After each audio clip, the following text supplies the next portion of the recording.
two, and well, hey, Dave Melinda here, Positive Polarity Podcast. Hope things are going awesome for you this week. You know, I each week I have a great question that I start with, and this one you are going to come out of left field. It's not even something that's probably on your radar.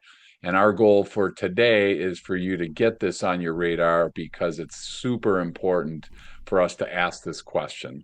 And it's really simple. And the question is, how do you see yourself?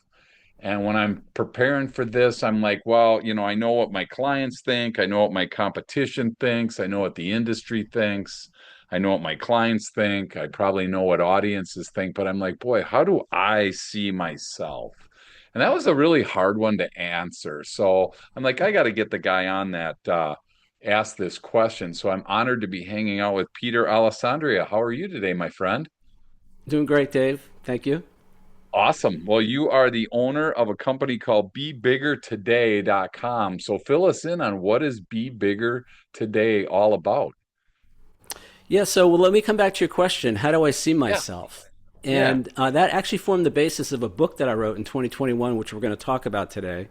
yeah. And it stems from this idea that it's the original question, and actually the original title for that book was, "Who do you think you are?" And there's a reason I didn't use that title exactly, but the reason I frame as one of the most important questions we can ask ourselves is because whoever we think we are is exactly who we're going to end up being in life, right? Okay, So it's really important to have a handle on our self image, our self concept, who we think we are.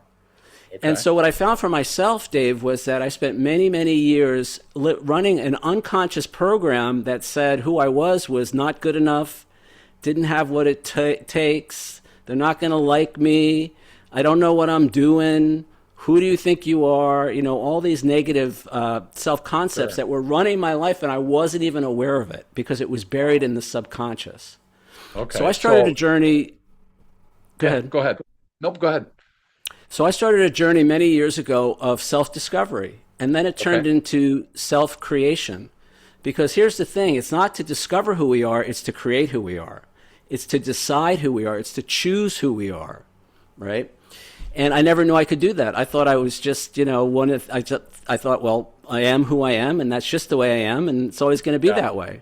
Turns out that's Wow. kind of a disempowering program to have. And so I spent a lot of time over the years changing that, changing how I see myself, changing who I think I am. So let me tell you today how I see myself as somebody who's capable, somebody who's lovable, somebody who is good enough, somebody who still has things to learn in life, but that's okay, even though I'm going to be Yeah. 65 this year. So I'm somebody who's valuable, who's worthy, who's important, but not better than anybody else, not more important than anybody else.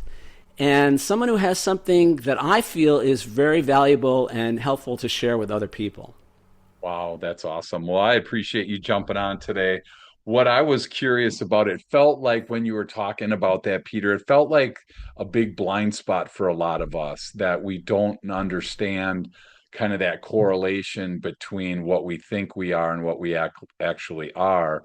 So many people, business owners, entrepreneurs listening, they're busy making rent, they're busy hiring their next person, they're busy running their business, they're busy with all this, and they really don't take that inner look at themselves. How did that work for you, or how did that come about for you? I'm just curious how you stumbled upon that thought and fill us in on how that worked. So my story is I grew up on the East Coast in the New York City area. I went to college in upstate New York. I studied economics and business. I went to law school. I went to business school. I have a law degree. I have an MBA. And I moved after 4 years in Buffalo, New York. Nothing against Buffalo. But after 4 years, I bought a one-way plane ticket for Los Angeles and moved to my life to LA because I wanted to get involved in the film business and Okay. work as an entertainment attorney.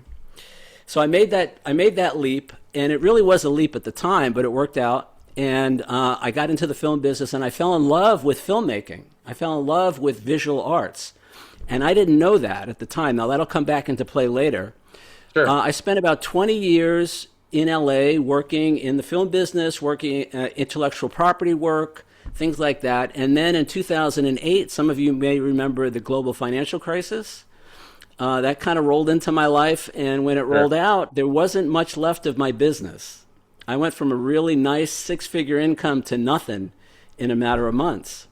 I Wow. spent a bunch of time trying to resurrect my law practice. I realized that wasn't going to happen. And so I thought, well, you know what? Maybe this is an opportunity for me to do something else with my life. Now, as I mentioned earlier, I had fallen in love with visual arts, creative work, something that I had no exposure to, I had no training in, but I really had this passion. And I became an amateur filmmaker, kept my day job, right, doing my entertainment law work, but my nights and Sure. weekends were spent learning how to make films, learning photography, still photography, and some other related stuff, learning how to use Photoshop, things like that. And so when 2008 rolled around and I realized I was not going to be able to bring back the dead, it was literally gone from my life, I Yeah. thought, well, maybe this is an opportunity for me to do something that I really love. While I appreciated the lifestyle that being an entertainment attorney afforded me, it was never really my passion in life. So I Okay. thought, this is my opportunity. I'm going to go for it, right? So I packed up my life. I came back to the East Coast. My parents were getting older, and I don't have any children of my own, but my sister started having kids, and I was constantly flying back for dance recitals and holidays and all that. So I moved back to the East Coast, and I set up shop and as a professional photographer and filmmaker. And Dave, for almost 3 years, nothing happened, right? Set up some websites. I told some friends what I was doing. They all kind of thought I was a little crazy, but they were all very nice about it. Leaving the law behind to become a professional photographer and filmmaker. Sure. And nothing was happening. And at first I thought, well, you know what? It must be because of the economy, right? The economy was still kind of rough, right? So that must be the problem. And then I saw some other photographers that I had met, and they were actually doing pretty well. And I thought, all right, maybe it's not the economy. And then I thought, well, it must be because I don't have a formal education in art or photography. I mean, I have a law degree, I have an MBA, but I never even took an art appreciation class in college just to kill credits, right? Who am I Sure. to hold myself out as a visual artist to the world, right? Right. Sure. But then I met some other guys, and they didn't have a formal education in art or photography, and they were doing pretty well. At one point, Dave, I was even convinced it was because I didn't have the latest and greatest camera equipment. Oh, okay. Then I realized, you know what? The problem wasn't out there, the problem was in here. And it Mm. turned out that I had a very negative self image when it came to being a creative person. I was terrified to put myself out there as a visual artist. And I was scared of criticism, of rejection, all this stuff. And it kind of took me by surprise, but it was underneath all these layers of other stuff that seemed to make sense as to why my business was not moving forward. Sure. So what happened was after about 2.5 years, the money started to run out. I had a little money saved, to make the transition and all that. And now the money was almost gone. And I was like, oh, so now I gotta get off the couch, right? And do Yeah. all the things that anybody would do that wants to have a creative, successful business. Sure. Now, let me backtrack a little bit and say for many years, I was studying things like law of attraction and the power of visualization and affirmations. I know you know about Tony Robbins, people like that. I was doing all of Sure. that for years. Yeah. And I realized I wasn't applying any of that to my new business. Mm. I was stuck in those old patterns, right? Of that little kid who was terrified that I'm going to be rejected, I'm going to be criticized, and it's going to be really painful. And so all of that conspired to keep me stuck on the couch. So now the money's running out. It's a couple of years later, and now I got to start doing all that stuff I was afraid to do, like cold calling, like submitting my work for shows and exhibitions, submitting my work for publication, all of that Sure. stuff. Wow. And Dave, I'll say this. So I went from somebody who never won an award for anything in my life Yeah. to somebody who's won more than 75 awards for my work. I went from somebody who was afraid to post like photos on Facebook to Okay. somebody whose work has been published in newspapers and magazines, online, around the world. Millions of people have seen my work. Right? Wow. Huffington Post did a piece on me. National Geographic featured my photos. NBC TV New York, ABC TV New York, Fox TV New York, they all did profiles on me. And the only thing that changed, and this is why your question at the beginning was such a good question, was how I saw myself, Wow. was who I thought I was. Yeah. Now, I will say there was another component. I'll talk about this later. But Yeah. one of the biggest transformations for me was going from being my own worst enemy to my own best friend. Okay. Learning how to love myself enough to take all those risks that I needed to take to start a new business, to have a new career. So it was a combination of visualizing, affirming, taking the action, right? Because it's not enough for me, at least, to just visualize a new life. Then I got to take action, Sure. right?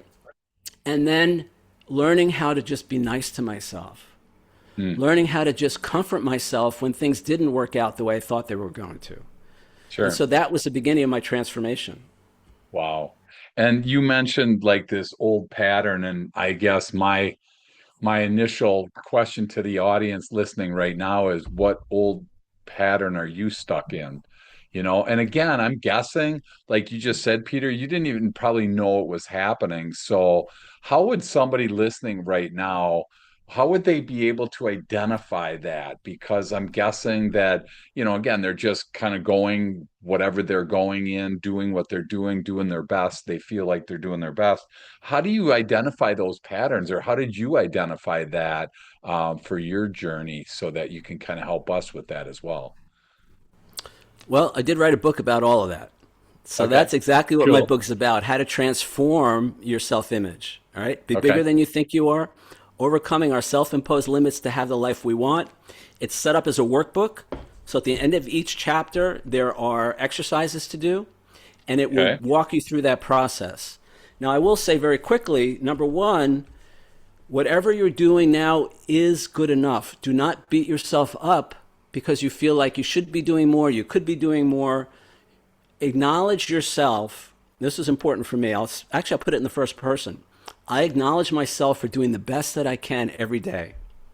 All sure. right. And I Okay. find compassion and support for myself in that. The next Wow. thing that I did was I had to Yeah, become very conscious. I had to become very aware of what was running my life, the thoughts, the beliefs, right? sure. The belief systems, the mindset that was running Yep. things. And what I'll say is this what I learned from me was, as a kid, I had a lot of information coming at me that I didn't understand and that I kind of internalized as negative. But because it was negative, it was so painful that a natural response, I think, for any child is to bury that so it doesn't affect us. But Sure. it's still there, those negative thoughts and beliefs that are formed for most of us in our early childhood stay with us until we learn how to clear them and until Yeah. we learn how to reprogram all of that. So Wow. what I did is I became like a forensic psychologist, I guess. And Okay. if I had a difficult interaction, let's say I had an interaction with a client, right? And the client wasn't happy with some work that I did. What I had to do is in the moment be as present as I could be, right? And gather information instead of feeling the shame, instead of feeling not unworthy, not good enough that I would normally feel when I was interpreting, which by the way, my interpretation is not always what's actually happening. But when I was interpreting feedback from the client that was negative, I tried to be as present as possible, gather information, find out what the real issues or concerns were, see if there was a way for me to address that in the moment with the client. If I Mm-hmm. couldn't, I would buy myself some time and say, let me get back to you on that. I hear what you're saying. I appreciate that. And then later on, when I was out of the pressure cooker of that moment, I would kind of go work backwards and say, gosh, how must I see myself to be having these feelings of shame, to be having these feelings of fear and unworthiness, like I disappointed somebody, like I let somebody down? Is that an old program? And is that really true of who I am today? So I had Mm. to work backwards. I had to look at the situation after the fact and kind of analyze what was going on there, Sure. treat myself with as much kindness as I could, and then begin the process of reprogramming. And that could be affirmations, could be visualization, could be inner child work. I had to do a lot of inner child work, learning how to comfort my inner child because it was the inner child that was acting out in all those situations. Mm. I even did something, you're probably familiar with Joe Dispenza and his work. He has this Mm. thing called the mind movie. So I actually made a visual representation of the life that I wanted to live and the person that I wanted to be, and I watched that over and over and over again on my phone. So Wow. it was identifying the negative thoughts and beliefs, and then with compassion, with love, self Sure. love, and understanding, and then reprogramming all of that, and Sure. then going back out into the world and doing it over again. And Wow. sometimes succeeding, right? And then Yeah. acknowledging myself, kind of patting myself on the back. Good job. You usually really feel anxious when you're on the phone with that client and you didn't feel that way today. Good job, Sure. Peter. Sure. Sure. Or I would notice if the negative stuff was still there and go back and continue to work on that. Wow, that's pretty cool. Well, so it's just you and me. No one's listening to us anywhere in the world right now. So I have a question for myself because I'm a black and white thinker. And so I think about this where it's like I'm either going to say I suck at something, be negative and limiting there, because I'm afraid of the opposite of like that I'm the best, that ego thing. Those guys that were like you couldn't say anything was ever wrong with them. They would never acknowledge that. And they were just so egotistical. So that's where I struggle with that, where it's like, how do you find the middle in some of this stuff? Because again, I know having that negative self attitude and those old patterns are bad and are not, I shouldn't say bad, I just don't want them in my life.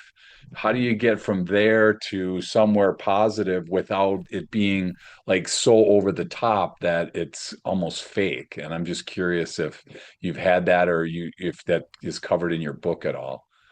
Sure, yeah. We talk a lot about that. So, and there's a bunch there that we can unpack. The first thing I'll Yeah. say is, you know, I found that I was living my life based on the conclusions of a 5-year old, Okay. right? That I never questioned because I really wasn't aware that that's what was going on with me at the time, right? What I want to say is, but what I found later, I'm 29 years sober in 12-step programs, so I did the whole 12-step stuff, which was also very helpful. Hmm. And one of the things that I learned is that all those things that I used to do were not bad or wrong. They were survival strategies, Okay. right? I had to do certain things to survive as a kid, and I carried that into my adult life, not knowing that they were really undermining my worthiness as a person. They were undermining, who I really was as a Sure. person. So whatever negative traits, personality traits, habits that you have, recognize that in some way they were serving you. You needed that to survive. A lot of Okay. us default to this stuff just to survive, just to get through the day, right? Yeah. And then the next thing I would say is a couple of things. Number one, the best way to stay out of egotism is it depends on what you're after, what your purpose is, what your goals are, right? I found for me that and this is where I'm at in my life now, it's been very important for me to make my primary goal to be of service, right? How can I be of service to the world, to other people, to my family, to friends, to the world at large? And I'll talk about what I'm doing now, which I feel I'm making a documentary film about spirituality that I hope is really going to impact a lot of people. I'm also writing another book on that Hmm. subject. Awesome. And that takes and what I had to do was kind of take me out of that equation, right? So this film, for instance, when I promote the film and I advertise the film and all that, I'm not putting my name front and center. I'm not making it about me. I'm making it about the message, Okay. which I hope is very positive, uplifting, life affirming for people. Sure. So take yourself out of the equation, take the ego out of the equation. And the other thing I'll say is, and people say, well, the title of your book is Be Bigger Than You Think You Are. Aren't you afraid you're going to be, bigger than your britches or whatever that saying is, and I think Yeah. this is what you were saying. Yeah. And I'll say this, for me at least, life has a way of humbling us. And I find out pretty quickly when I'm not in alignment, when I'm not humble, when I'm not there to be of service. It comes back to me in lots of ways. So I'm not too worried about that for me at least, because I know life will humble me, and I think that's true of a lot of other people. Sure. How do people react to you? Do people like being with you? Do people feel uplifted? Are you somebody who uplifts the people you're with? Are you somebody who Sure. tries to put them in their place? Sure. And how do people react to that? Right. So there should be, it's like read the room, Yeah. be Gotcha. conscious, be aware of how people are responding to you, and let that Yeah. be your guide. That's awesome. And I speak a lot around the country, and my whole goal for speaking is that the person listening leaves the room better than when they came in. And if that's the case, whether it's a personal thing, it's a business thing, whatever, I just want someone to leave better than they came in. And so I'm in total alignment with you on serving others. That's really, again, from a coach, from a podcast, we've been doing this for 6 years now, and we're 300 and some episodes in, and it's about the guest, it's about the audience. So I love that piece. I'm stuck on your survival strategies because I think about some of it makes me think about as a kid, from what limited stuff I remember, there were times that I did feel like you had to do some of those survival strategies.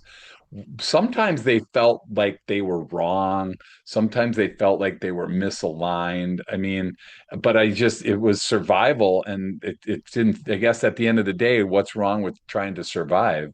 I mean, it just feels like that's a heavy spot for a kid. Did you notice for yourself a lot of survival strategies that you created for yourself in order to move forward? Well, yeah, I mean, for me, I did a lot of therapy in my life too, but that was one of the beauties of 12 step. We look at our character defects Okay, and we kind of do a personal inventory. And sure. what I found was a lot of those quote unquote character defects were really survival strategies that I had adopted as a kid. So the point is this. They're not bad or wrong. They just don't serve us anymore, Yeah, right? And there was a time when we thought that that's what we needed to do to survive. And we probably were working off the cues that we got from the adults in our life. We were kind of mimicking what they were doing. Let me give you a quick example. So, yeah. so I, as I said, I don't have any kids of my own, but I have a bunch of nieces and nephews, and I'm close to all of them. And I noticed at one point, one of my nieces, she was probably 6 or 7, something like that, and I noticed she was being dishonest with her parents. Hmm. Now, dishonesty is in the 12-step world. Dishonesty is a big character defect. Is something that we really want to look at in our lives. Where am I Sure, being dishonest with myself and others? sure. And I noticed this with her, and I realized one day, and it brought me to tears. She was being dishonest because if she told the truth, she was going to get her butt kicked. Yeah.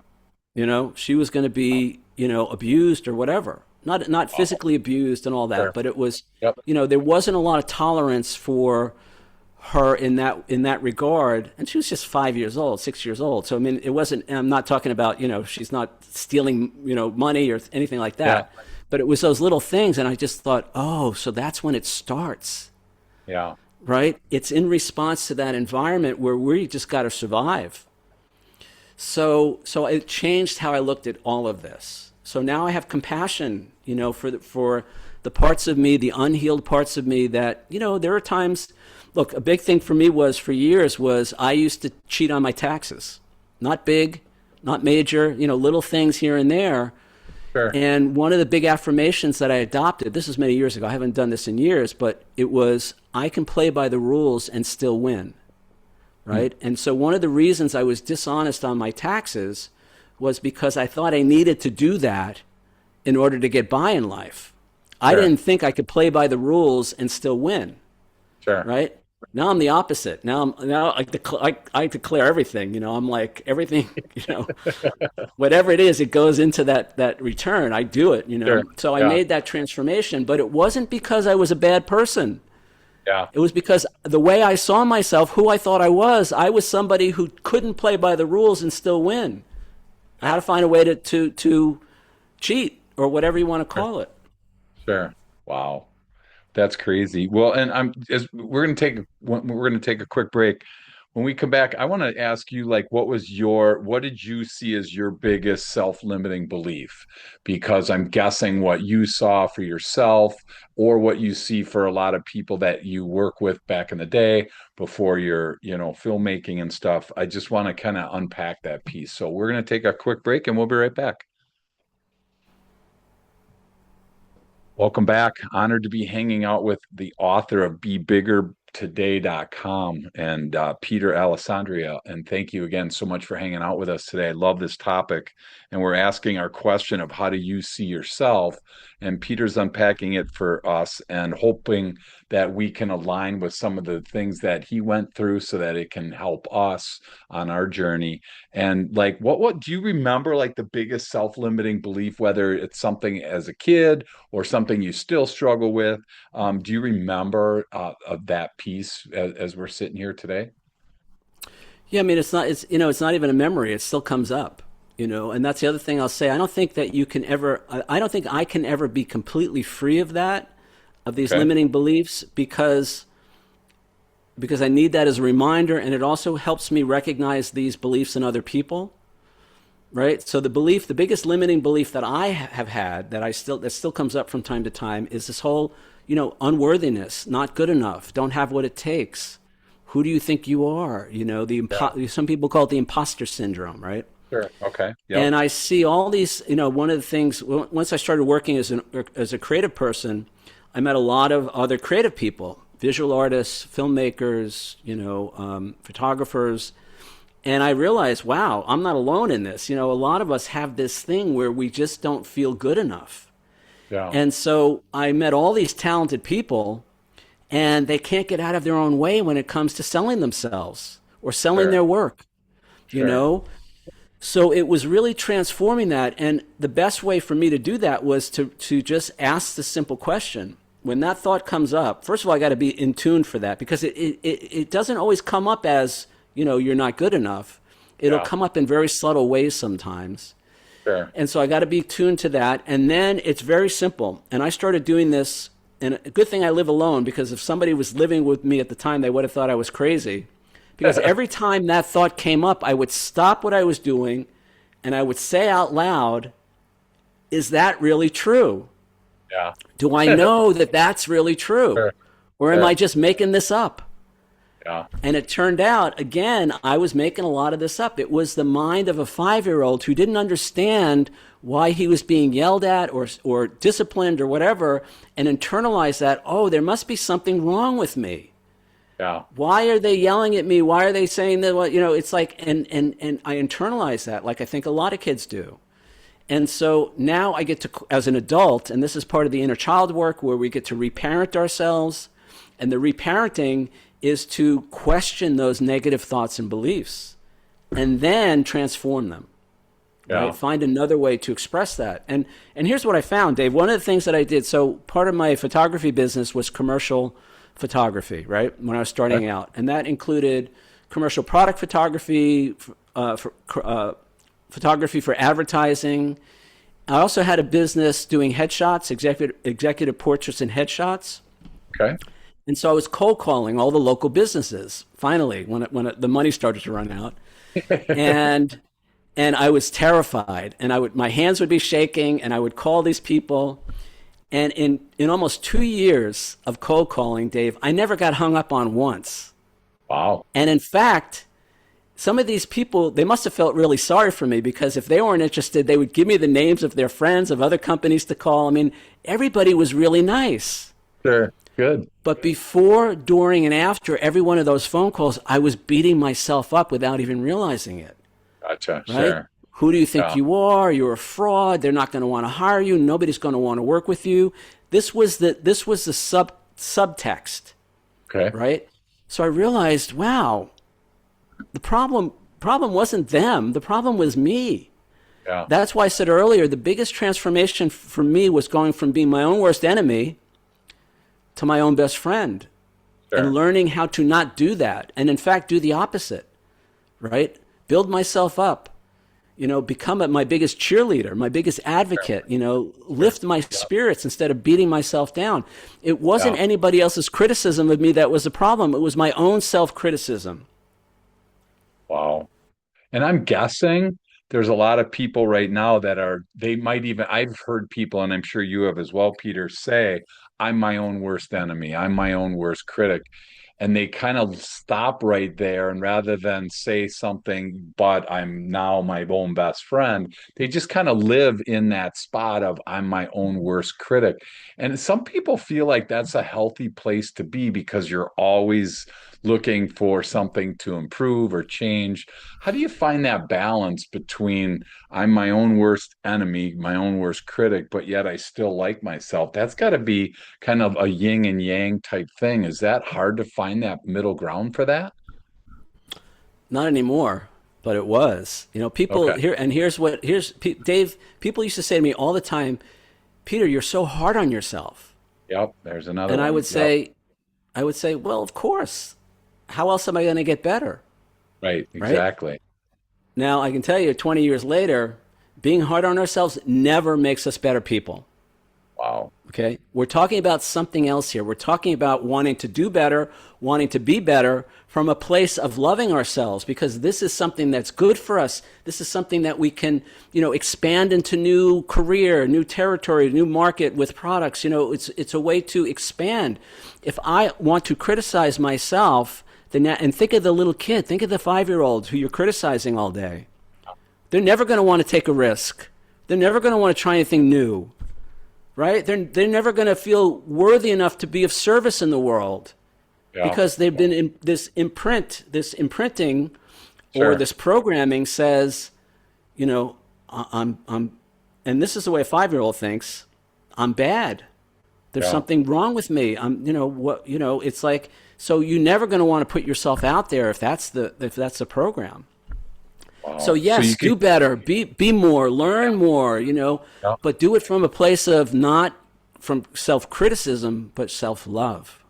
Wow, that's brilliant. And I'm guessing that there's a lot of kids kind of grow up and then they get into an abusive relationship and you start to believe the verbal things that anyone tells you, whether it's a personal relationship or a business relationship. It's gotta be hard. I mean, I know for me, it's hard when somebody criticizes me. Like I said before, I speak all over the country. And so what ends up happening is I get a list of all these fives, when they rate you, you get fives, and then you get this 1 4. It just happened like a month ago. I got 40 some fives and 1 4. And why would out of all that, Peter, I focused on the 4 and I'm like, why couldn't that guy or girl have given me a 5? What did I do wrong? And it's crazy because you throw away all the good that's there. That seems like human nature. That seems like just kind of something you have to fight through. Does everyone fight through that, or is that limited only to certain people, do you think? Well, again, let me say I relate. Number one, I totally get that, right? Yeah. I don't think it's natural. I think it's learned. Okay. It's a learned behavior. It's a learned reaction. And the good news is you can unlearn it. And so let me tell you something. This was as an attorney, the work was never really personal, right? The work I did for my clients was, it was just whatever it was. As an Yeah. artist, when I started putting my work out there, it was like, oh, they're rejecting. If they didn't like my work, it's like they don't like me because I Sure. was so identified with that. It was a personal kind of thing. So social media was the best for me with that, the best training ground for me. And I had to learn how to number one, how to not take things personally. Number Yeah. two, to understand that people project. Now, I did a TEDx talk in 2022. And in Okay. that TEDx talk, I talked about a specific incident. It's also in my book. A specific incident where somebody attacked me on social media. And because I didn't take it personally, I turned it into a 5-figure business deal. Okay. All right. And this is somebody who went after me telling me I was a fraud and Wow. all this, that ended up becoming a customer and then recommending me to other businesses where I ended up making, a very nice sum of money because Yeah. I didn't take it personally. And I engaged with this person and I found out what was bugging him, and it had nothing to Sure. do with me. Sure. It Sure. was never Wow. about me. He was projecting his own issues onto my work. A lot of people are also jealous. A lot of Okay. people, they just want to knock people down. And the challenge slash opportunity for people like you and I is to not take any of that personally And then, if you're willing, and I have to say, self care is the most important on social media. Healthy boundaries, right? So I'm not urging anybody to do this with anybody, but Sure. in this particular case, it felt safe enough for me to get to know this person and find out Okay. what was really bugging him. And Sure. again, I found out it had nothing to do with me, and I Yeah. was able to completely transform that whole relationship. Wow, that's pretty cool. And again, for anyone listening, if you are in a spot where you are burdened with other people's thoughts and their beliefs, you do have this opportunity. You talk about reprogramming negative beliefs, and when I heard reprogramming, I immediately went to cult, and I immediately went to kind of that deprogramming kind of thing. What's like the first step? Let's just say, for the sake of the conversation, Peter, that somebody's listening right now, they've identified, obviously, first step is to try to identify what it is that's going on. Let's say they've identified that somebody on their team, maybe their boss, maybe the owner of the company, somebody projects limiting beliefs on them. Once they've identified that, what's like the first step that somebody can do to kind of get out from underneath that? Well, again, I say this in my book. I think this applies in this situation. The problem is never the situation. The problem is always and only how I see myself in that situation. Okay. So let's say I have a boss or a coworker, right, that's coming down on me and criticizing me or whatever. I get to choose in that moment. Am I going to follow that narrative or am I going to make my own? Right? Now, eventually Oh, you may have to leave that situation. If it's truly inappropriate behavior, if it's truly abusive, sure. self-care dictates that I remove myself from that situation. Okay. But short of that, I can find a way, for me, it's recognizing that people project onto, we all project onto each other. And usually the projection is it's our own issues that we don't want to deal with. We put them on somebody else. And so what I found, and this is what I was talking about earlier with this guy on social media on Facebook, Yeah. if you don't take it personally, see, here's the biggest thing in life. Don't take anything personally, ever, because nothing is personal. Sure. Even if they tell you that it's personal, it's not personal. It's about them. That Okay. same niece that I was telling you about before, my niece, she's Yeah. about 8 years old now, and she was having some trouble in school. She was being bullied. And I pulled her aside one day and I just said, sweetheart, I said, look, whenever anybody says something negative or bad to you, they're really talking about themselves, Mm, right? yeah. And she got it. She understood. And the Yeah. situation improved. And now just recently, she said, she's 20 now. She said, I never Wow. forgot when you told me that. Uh, And so that's what I would say to anybody who's getting crap from anybody in their life. Recognize, number one, it's not about you, it's about them. yeah. Yeah. Because if you really want to help somebody, you don't have to attack them, right? I mean, there's another way to deliver the message to help somebody Sure. improve as opposed to try to keep somebody down. But it's my responsibility to recognize that I need to take care of myself in this situation. And maybe it does mean, so one of the longest sections in my book is how to have healthy boundaries with people. Oh, okay. So I Sure. talk about all the different ways that we take care of ourselves and our relationships, including our work relationships. I can't Yeah. tell you what challenges I had with clients, especially when I was a young lawyer, the problems I had with clients. It's all in the book.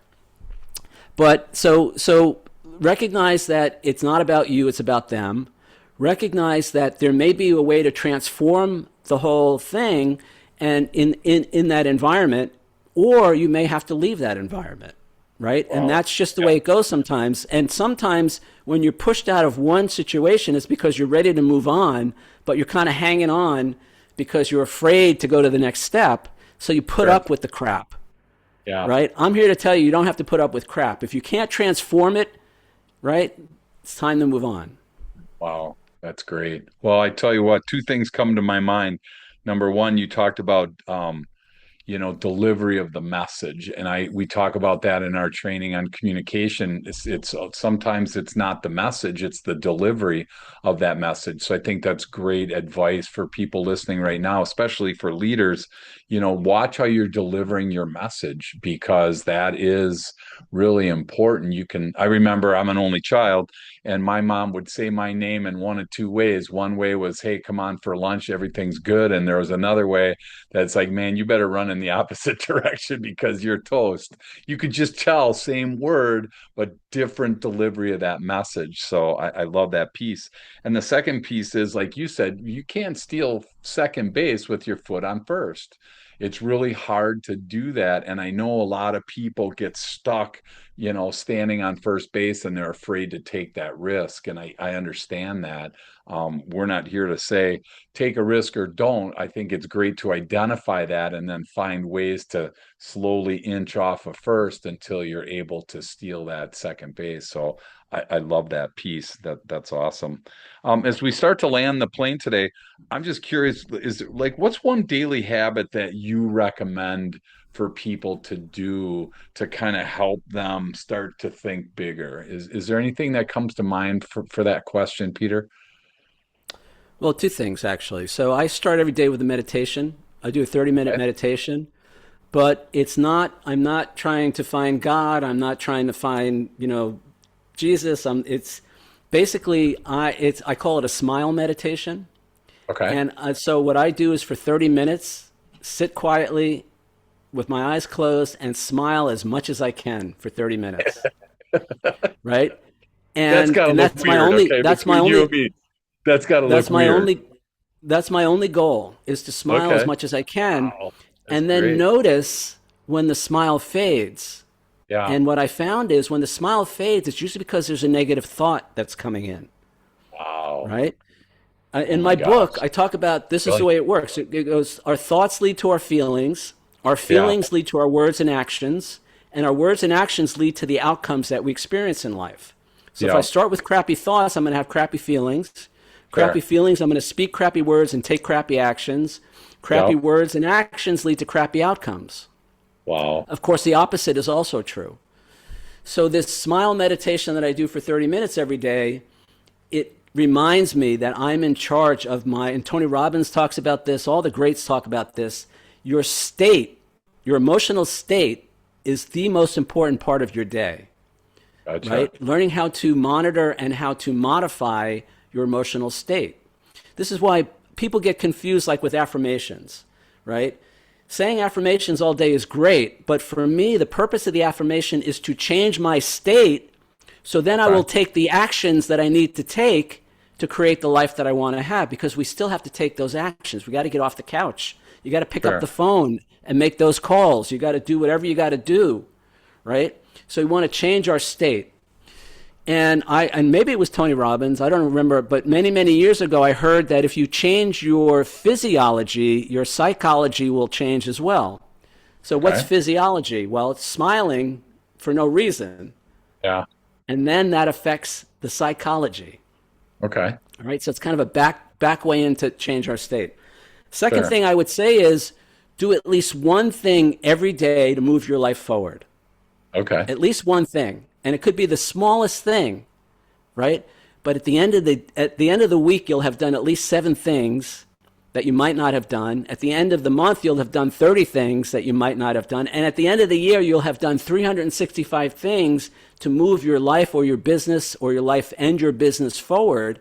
And I Sure. guarantee you'll be in a different spot than if you had not done that one thing every day.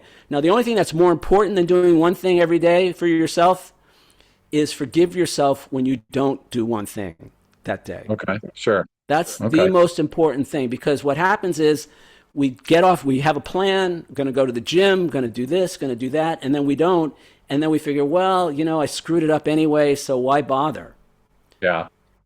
But if I Wow. forgive myself, if I love myself, even when I least like who I'm being, and that's my definition of unconditional love, to love myself when I least like who I'm being, then I'm going to pick it up the next day. Even if I didn't do it today, I'm going to pick it up tomorrow.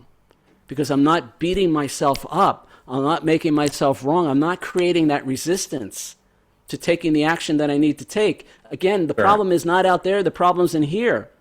Yeah. So if I'm Wow. constantly putting myself down, I'm not going to want to do anything because it's Yeah. just going to be another reason to beat myself up. Wow. It's so easy to blame everything else around us, though, Peter, right? I mean, the government, the weather, the competition, the industry, whatever. If it's a business, your family, your friends, whatever, it's super easy to do that. And it feels like I kind of had this vision of a record where it's just kind of stuck in that groove, where it just keeps playing the same message over and over. And so I just want to encourage anybody listening to pick up a copy of Be Bigger Than You Think You Are. What a great title, what a great book. It sounds like I'm going to grab a copy myself and definitely learn more about this because it really seems to make a lot of sense what you're saying. And I love the fact that it's not just sit on the couch and say something and your life is going to change because there's plenty of people probably out there that think all I got to do is say it and it's going to change. I love you're saying, hey, get off the couch and do it. After you're thinking, was that hard for you? Were you ever a sit on the couch kind of guy, or were you always the kind that easily got off the couch and started doing something?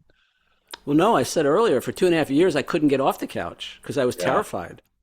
I Wow. was absolutely terrified. Let me just come back to what you said real quick. So, Yeah. yes, it's very easy to look outside ourselves and blame other people. Now, what I'm saying, it's not to say that other people don't act inappropriately at times. I'll tell you right now, I think our government is a mess, Hmm. right?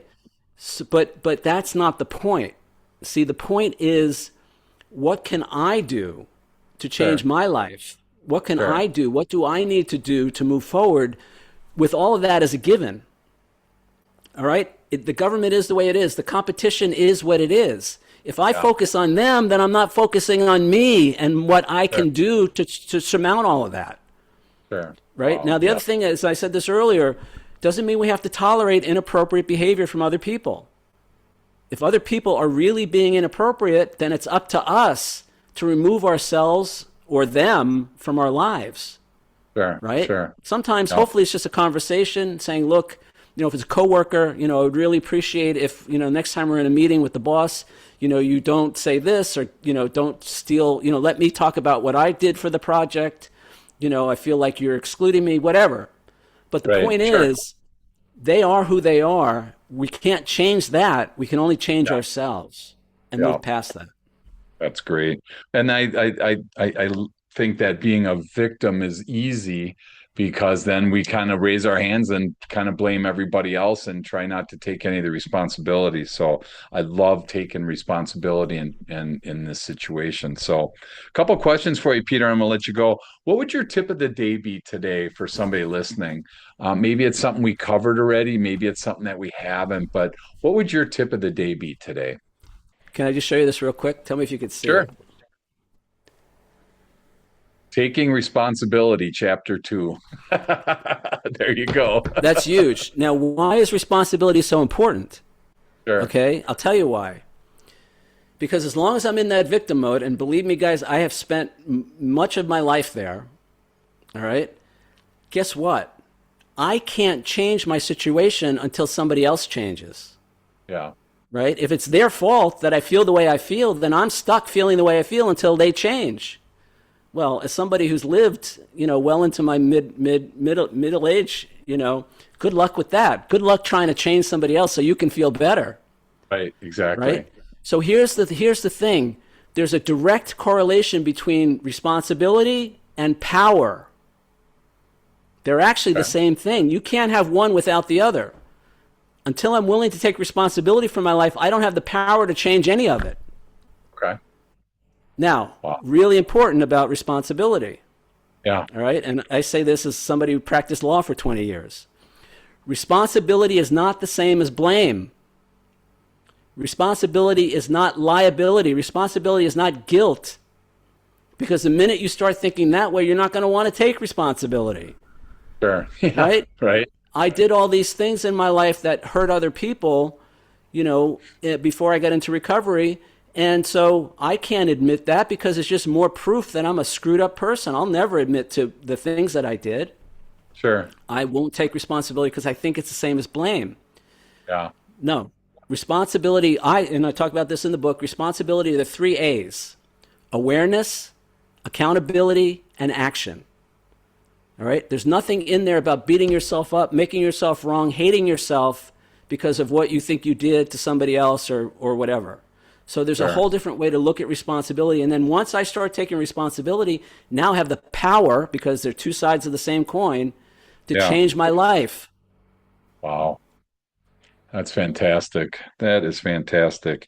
Hopefully That's my you tip. are, That's my tip of the yes, day. I love it. I love it. I absolutely love it. And I'm hoping for people listening that there's something that Peter said today that's just resonating with you. And rather than jump into your next podcast or jump into your next activity, just sit with it for a minute. I know we as entrepreneurs, that's the last thing we like to do is sit with anything. We just always want to be doing something.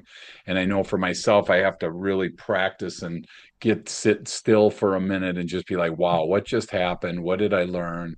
How can I do better moving forward? How can I change this? I absolutely love that.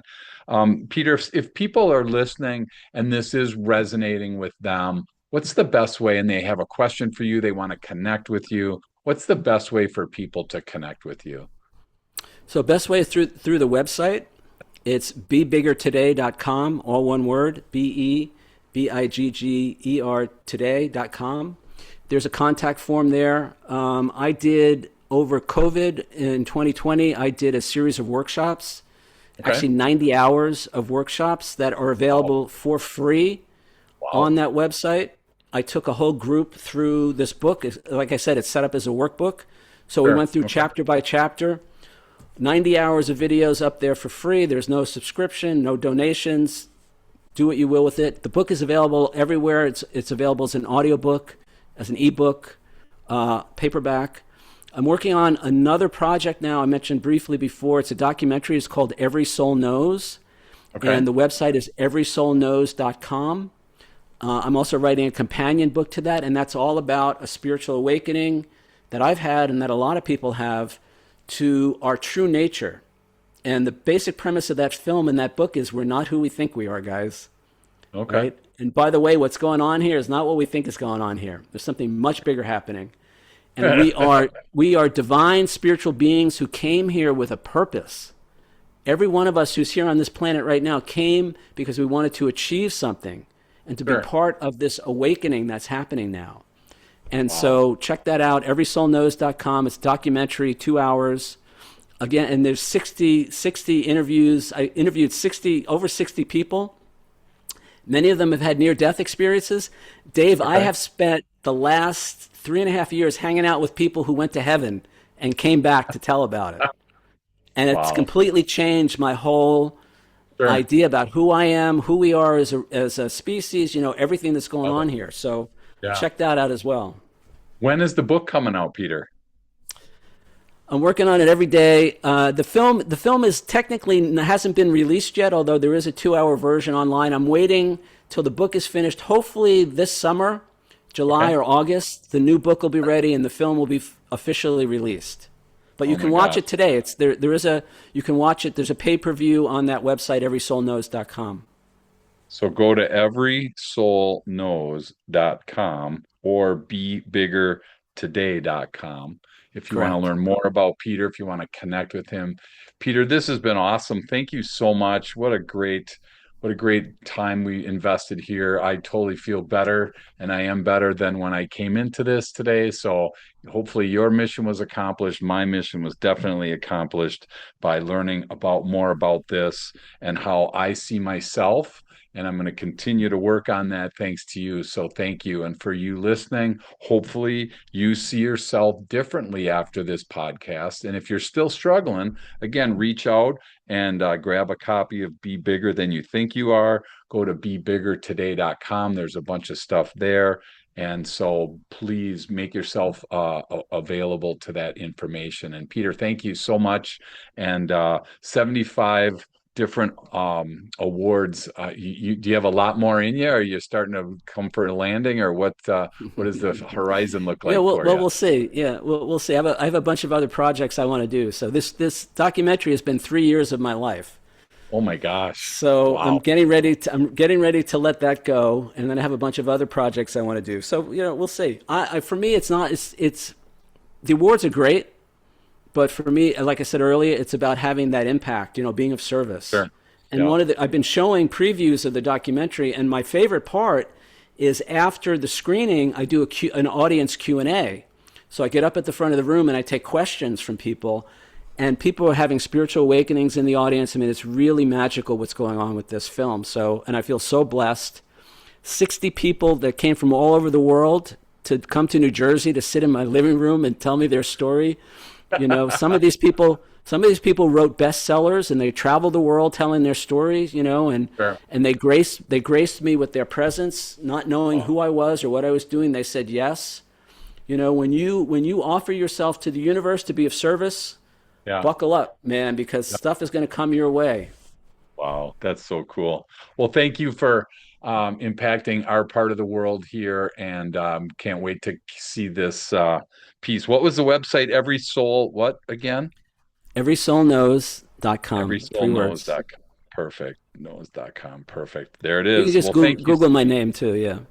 Google Peter Alessandria or Google any of this stuff. And Dana will put all this in our notes for us today. So again, thank you, Peter, so much. What a great time. And I can't wait to watch everysoulknows.com and see where this is headed. So thanks again for all your help. Thanks, Dave. You're doing great work in the world. Thank you.